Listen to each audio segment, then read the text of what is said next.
পুকুর থেকে কুনি জাল দিয়ে কে কে এইভাবে মাছ ধরছেন?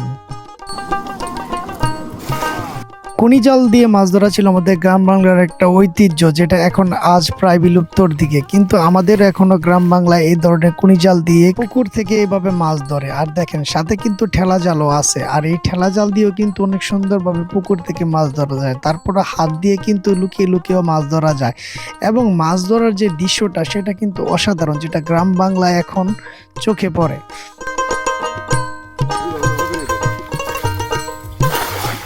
গ্রামের পুকুর থেকে এইভাবে দেশীয় মাছ তোলার মজাই কিন্তু আলাদা। আর কুনি জাল দিয়ে কিন্তু এখন প্রায় অনেকে মাছ ধরে না, কিন্তু কিছু কিছু গ্রামে মাছ এখনো ধরে। আর এটা হচ্ছে আমাদের নরসিংদী জেলা মনোহরদী থানা বারোদিয়া গ্রাম।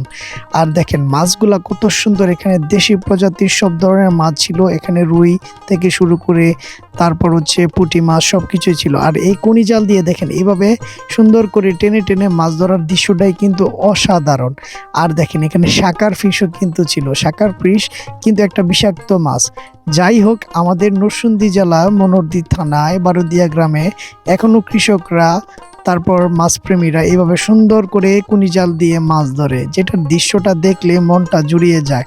আর এটা আমাদের সেই পূর্ণ সংস্কৃতি 90 দশকের স্মৃতিটা মনে পড়ে যায়। আর মাছগুলা দেখতে কি অসাধারণ, আর এগুলার খাইতে অসাধারণ লাগে, সেই সুস্বাদু। তো সবাই ভালো থাকবেন, আল্লাহ হাফেজ।